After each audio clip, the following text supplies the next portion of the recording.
and welcome to the Tool Belt, a podcast designed to equip you with the tools you need to improve maintenance and reliability at your facility.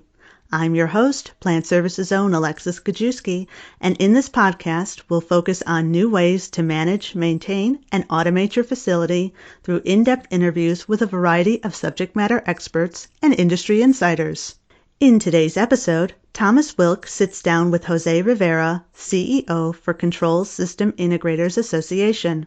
José works to help independent system integrators build better companies through the adoption of the association's best practices guidelines. Before we begin, I have a few quick announcements.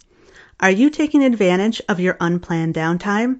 Step up your skill set by watching Plant Services' collection of on-demand webinars. Our webinar library offers more than 150 on-demand webinars featuring top industry pros. Catch up on the industry trends and best practices in the break room, at home, or on your commute.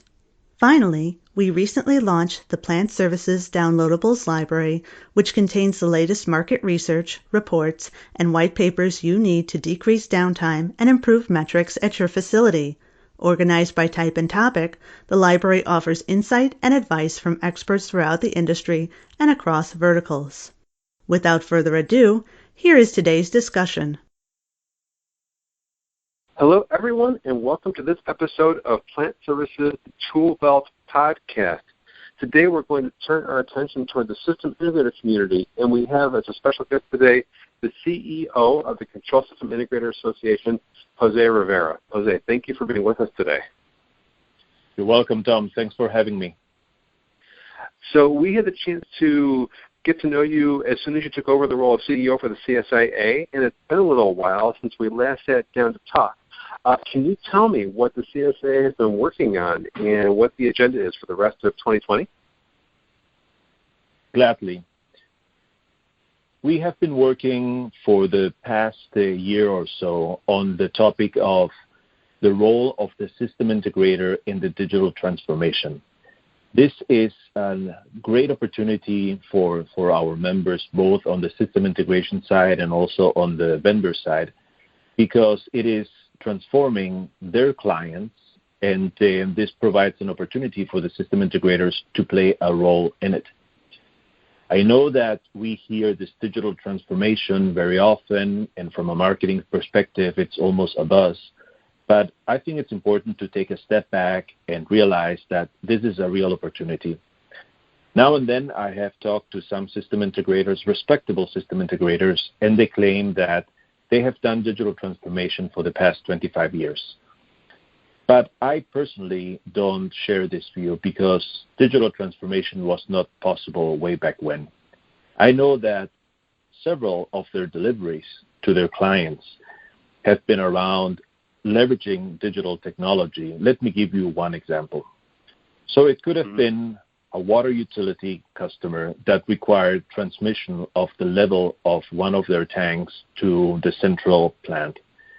Back then, you would have done it probably with a radio transmission if you didn't have the ability to have wires between the two locations. And to establish a radio communication, the system integrator would have been engaged to design the system that very often required obtaining transmission licenses, designing and building transmission towers, and lots of other things of that nature. Today, to resolve that problem, the system integrator most likely will leverage existing commercial wireless networks, and this greatly simplifies this part of the assignment. But on the other hand, system integrators are now being asked to transmit much more than just a simple tank level variable. They will be asked to monitor maybe a critical pump, maybe do some dispatching of maintenance crews to address an emerging problem before it impacts operations. And potentially, the system integrator may be asked to integrate weather forecasting information and guide operations in their decision-making process. So from that perspective, I see that this is something new. It is transforming the landscape. It's impacting the end users, which are the clients of our system integrators, and our vendor partners. You know, that is really great to hear, because one of the trends that Plant Services is hearing this year is that IoT devices like sensors or wireless tools or even networked assets, they're all past the emerging technology stage. In some cases, they're getting so prevalent that they're starting to clutter up the plant floor. And plant teams don't always have a plan in place to bring the data that's being collected from all these devices into a single location or platform. What are your thoughts on the role that system integrators can play to assist plant teams with this? All right. I think that overall it's very exciting and encouraging to have manufacturers investing in IoT and getting started in their transformation journeys. I will nevertheless stress that for a true digital transformation to take place, process and organization need to be addressed beyond technology. So what I'm trying to say is, like, deploying technology is great, but it needs to be part of a bigger plan that includes, again, the process and the organization. So I've seen some companies experimenting, so trying out some new technology, and I think this is fine. I totally think this is fine. What needs to be on everyone's mind, though, is if this experiment that I'm doing works, how will we scale this? And this is very, very important, because it may be a solution that you're delivering now on a motor, and then by the time you start counting how many motors you have in your plant, it's a big number, and it's no longer just like a single point of data acquisition. Now you have like a bigger network to think of. Then also you need to think from the process side, what are you going to do with this information? Are you going to help your maintenance crews prioritize all their assignments? Because the information that you're getting is one, in this particular case, of predictive maintenance. And how are you going to train to get your workforce engaged and embracing this new approach? Because this may be very different from what they were doing before. I also would like to recommend a holistic view of the plant. You know, what are the real challenges that this plant is trying to solve? Are they seeking to have more flexible operations? Are they pursuing a small batch production strategy, to be able to deliver to highly customized needs? And technology could be a part of it, but before technology gets brought into the picture, it's a much bigger holistic view of what your company wants to do that needs to be addressed. And it is here where I would like to see our system integrators playing a leading role when manufacturers are in their ideation or brainstorming process, trying to figure out what they can do, trying to meet their needs with potential solutions. And most system integrators have a very vast experience integrating technology, and they could provide their input and explore various options before a decision is made. There are a lot of opportunities here for interaction and optimizing and scheduling and prioritizing, and system integrators very often have experience in these areas. Maybe the areas where they have experience to be gained is more on the people or the organization side of things, but that can be supplemented either from the manufacturer or from another party.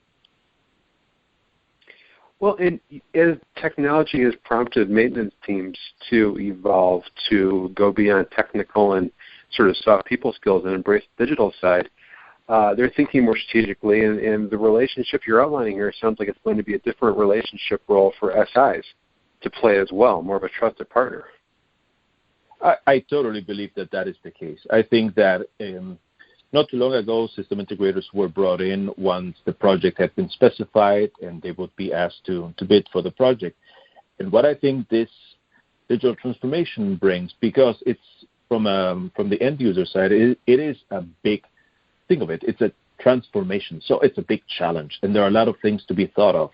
And this creates opportunity for the system integrator to be brought in earlier in the process and play an advisor role. So this is what you were saying, the trusted advisor. Mm-hmm. And if you think about what system integrators do, they cover a very broad spectrum. And I would advise manufacturers to select a system integrator that meets their needs in terms of industry vertical and maybe application within that industry vertical expertise and background, or maybe what is key for their particular project is one about ability to integrate between certain systems, different platforms, all these different things. There are a lot of system integrators, and I think it's very good for the end user, for the manufacturer, to spend time selecting the right partner. All right. Well, given the new nature of this relationship, I'd like to ask one final question today, which is when it comes to the maintenance teams who want to reach out to the integrator community, where are some of the places they can go? Where are some of the resources they can check in with to find these possible partners? So CSIA has a smart directory. That's how I like to call it. It's called the Industrial Automation Exchange. The website is www.csiaexchange.com. And this is a smart directory, like I said, that allows you to select an integrator if you're looking for one based on different criteria, based on the vertical, based on their certification, either from us on the business management side or a technical certification from the vendors of the automation equipment, also by geography, if that's something important to you. And that is like one resource, very valuable resource that I would like to recommend. All right. Well, Jose, thank you so much for taking time to talk with us today, and especially highlighting the new role that both maintenance and SI community can play in maintaining plant assets. It's been a pleasure, Tom.